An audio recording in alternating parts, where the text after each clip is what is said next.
Hello, this is Betty Traciak from kittystamp.blogspot.com, and today I have a tutorial using Stampin' Up's In the Moment stamp set, and I'm using this line image here, and I stamped on cloth to make an embroidered project. Supplies that you need for this project are stamp, ink pad, embroidery floss, scissors, embroidery needles, a piece of light colored fabric, an optional foam stamping pad, and a small embroidery hoop. Begin by inking up your stamp. Make sure that it is well inked, especially in the center, so that you get a very good impression. And then stamp that in the center of the fabric. And I hold that firmly, making sure that I've gotten that particularly in the center, and hold that just for a moment so that that soaks into the fabric slightly.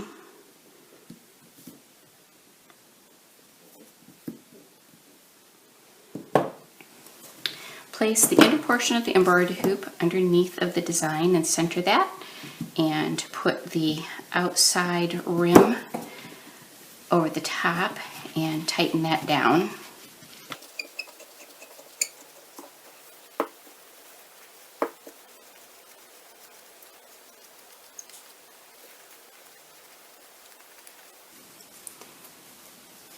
Take a moment and make sure that this is all quite tight, and it takes pulling a few times to make sure that you have a good tension on the fabric. It's best if you have a nice firm, like a drum, as much as possible. Any embroidery thread will work for this project. I'm using what I have on hand. I have a combination of anchor thread and DMC. I also have put my hoop into a clamp. That's not necessary if on such a small project, if you're just doing this by hand, but for the purposes of the video, I'm doing that to keep this stable. I'm going to use a gray thread to outline the images, and for now I'm going to ignore the small details as far as like the folds. I'll keep that in mind when I'm stitching, but for right now I'm just going to be outlining the main lines starting with her shirt, and I'm using a dark gray for that, and I'm using 3 strands of embroidery floss.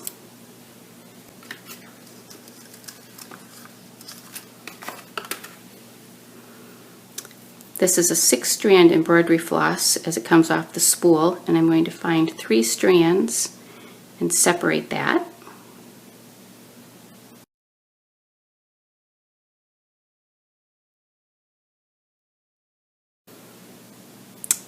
Put a knot in one end.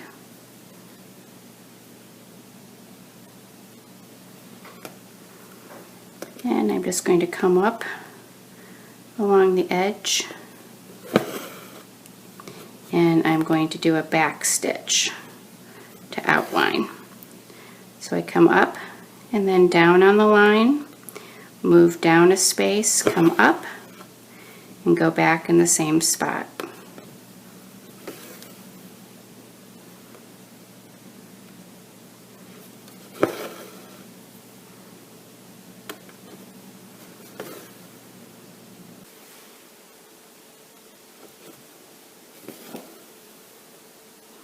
If you have a different stitch that you like for an outline, that would work too.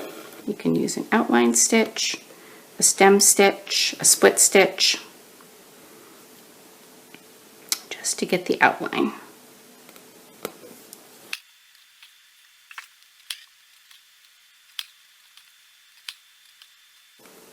For this one, I'm going to jump over to her arm, and I'm ignoring, see how there's like 2 little lines here? I'm just going to ignore the small line. I'm going to go for the larger, straighter line and stitch that one.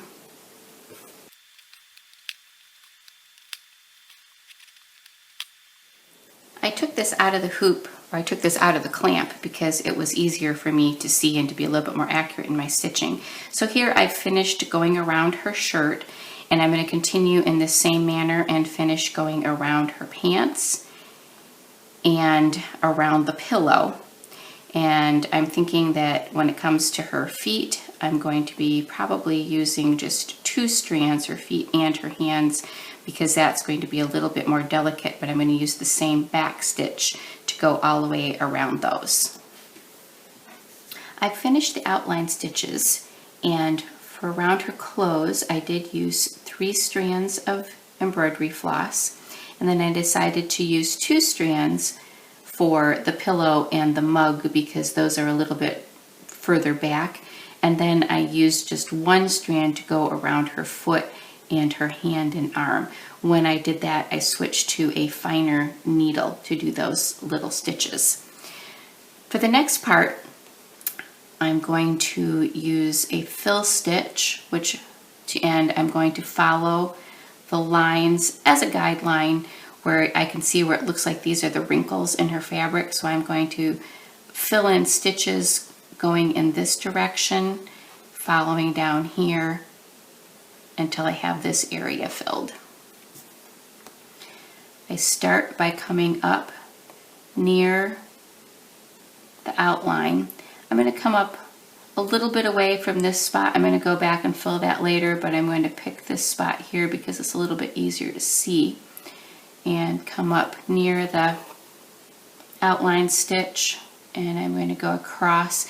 Now there was a little extra space in here that I simplified a little bit. I just extended this line when I did my outline stitch. So now I'm going to come across here and take stitches side by side, starting from outline stitch on one side and going to the other side. After I've made a few stitches over here, I'm going to go back and fill in that little area. I just felt like it was easier to start in this more open area and then go back to this area here. So I'm going to continue to fill this in, going across her pants with the blue thread. I finished her jeans, and now I'm going to continue to fill in her shirt, the pillow, and the mug using the same technique.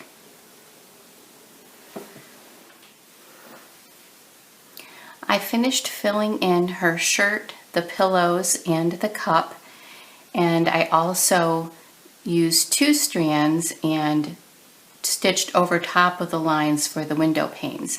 Now I'm going to work on her hair, and for that I'm going to imagine that the crown of her head here is an oval, and I'm going to fill that with stitches that are side by side.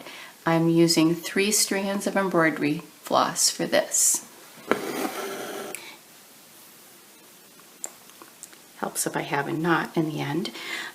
It does not matter if you're not perfect on the filling this in, because this part will be covered with other embroidery floss when we're done. This is just creating the base.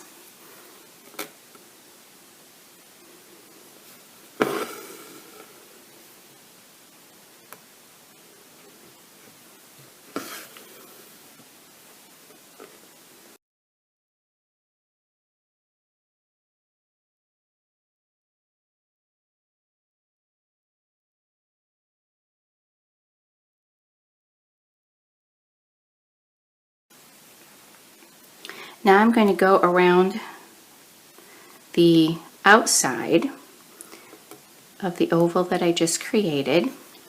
I'm going to come up with the thread, pull it off to the side, and I'm going to leave a length about, I guess that's a little bit over an inch. I'm going to go back down right near where I came up.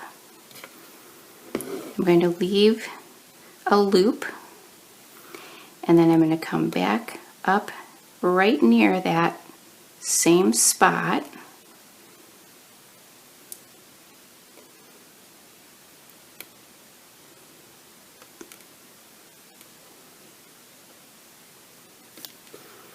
I'm going to take a tiny stitch to secure that in place.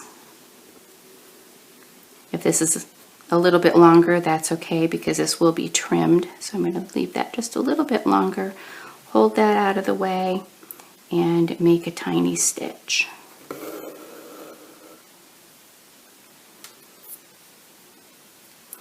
I'm going to do this all the way around her crown.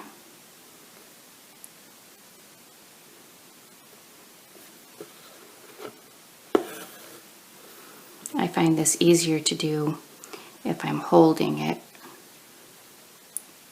rather than on camera. So I'm a little bit slower doing this right now.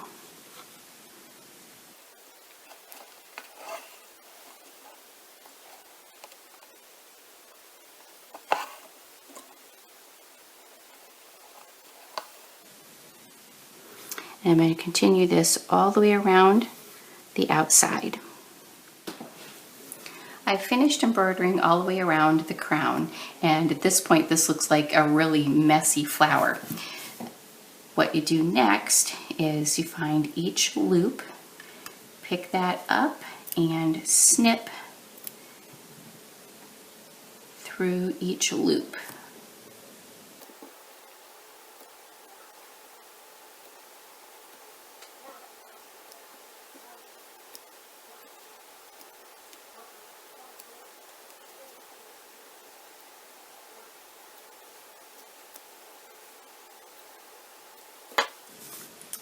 Then you can fold the hair down to get an idea of what it's going to look like.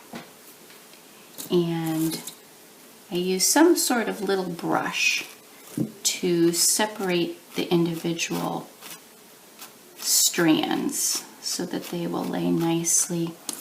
And you can also just use the blunt end of a needle to separate the strands. But this is the brush from the Take-A-Pick tool, and I just use that to brush that down. Next, take a look at the stamp, and you can see where she has her hair pulled back into a little barrette at about where we made that oval. So I'm going to pick up some of the strands of thread to pull back into a little bun. And this takes a little bit of wiggling it around, figuring out exactly where you want it to be.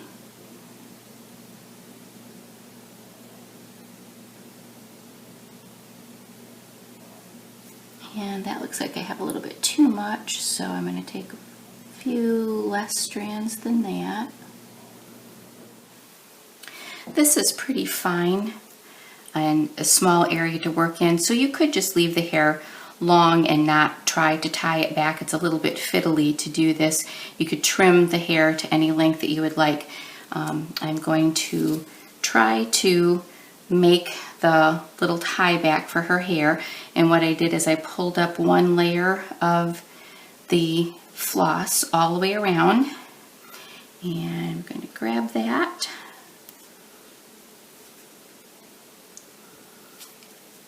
and smooth that out. This may be a bit tricky to do on the video here, but I will try.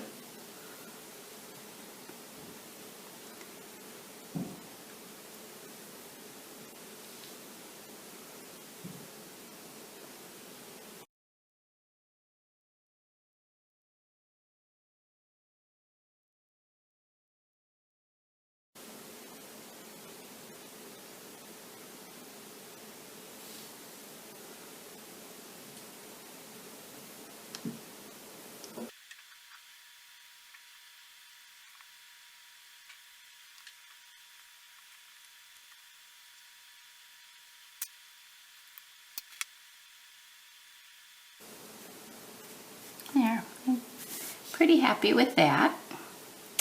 And then it is just a matter of trimming the hair to the length that you would like it to be. Again, in the stamp, it is just above her shoulders. It may be a little bit difficult to do it quite that short. So I'm going to cut it a little bit longer to see how it looks. I can always cut it shorter.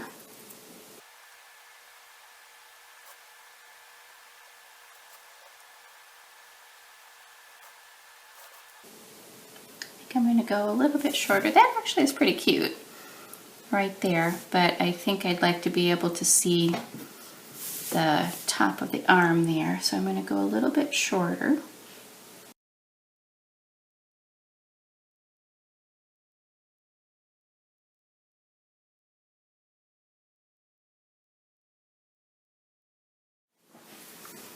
I found that when I was doing the final trimming for her hair, it was helpful to put my thumb on top and spread her hair out. That way I was able to see where I needed to do any little touch-up details. I hope that you have enjoyed this tutorial. Have a super day.